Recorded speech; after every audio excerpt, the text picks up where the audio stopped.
Yeah, it's been quite a wait for these playoff games to come around, but as a coach, have you utilised the time on the training ground well? Yeah, we'd like to think so. Obviously, getting that balance right after our last game on a Sunday, we knew we were going to have, virtually 10 days until the first semi-final game. So we had a plan. We'd prepared whether we were going to be playing on a Tuesday or Wednesday, two different types of plans, and we'd like to think that we get the balance right between rest, work, relaxation, preparation. But yeah, we're eager to get going. I think all the teams in the playoffs will be eager to play and get going. Sort of the wait and anticipation is nice, but the excitement's there, and you want to get the games underway now. Yeah, I suppose that's the thing, isn't it? From a coaching point of view, you'll love to do these tactical training sessions, but the players will just want the game to come around. Yeah, and I've got to be careful that that you don't overload the players with too much information. Sometimes less is more. Otherwise, you can overanalyze and overthink the game too much.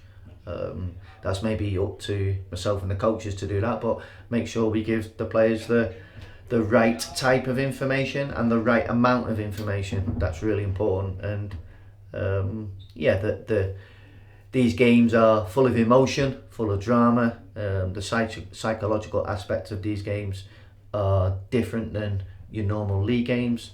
But yeah, I think we're ready, we're excited, and we're looking forward to what should be a couple of fantastic games. You mentioned that there. How do you approach them? Do you treat it some ways like a league game, or because it is over two legs, do you have to look at it a little bit differently? No, you have to look at it a little bit differently. You have to concentrate on um, the controllables, what you can guarantee, what can you bring onto the pitch, and we want to be us, but there might be possible scenarios that you don't face during the season because it's really like a knockout competition. It's like a tournament. It's tournament football. It can be a little bit do or die, and so you have to think about those scenarios and possibly prepare for some of them as best as you can. But what you can't prepare yourself for is, um, um, obviously the prospect of playing in front of supporters. That's not been there for a long time. So plus the games will be live on television, and so that comes with a little bit more added exposure. But it's one that we should all be um, looking forward to and reveling in, and hopefully we will. Both teams go into it with good momentum, but can you take anything from the previous meetings this season, or do they just go out the window here? Yeah, yes and no. I think what we do know and what Oxford will know is there's two good teams. You know, Carl's obviously got a very good set of players at Oxford. They've got the experience of being in the playoffs from last season.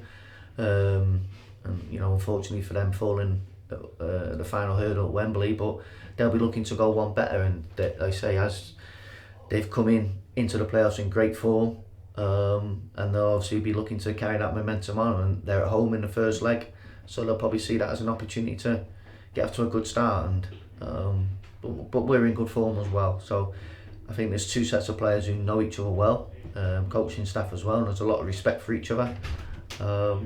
And yeah, I think say the old adage of maybe made the best team win, but I'm really looking forward to seeing two groups of good players going head to head in what should be two really exciting encounters.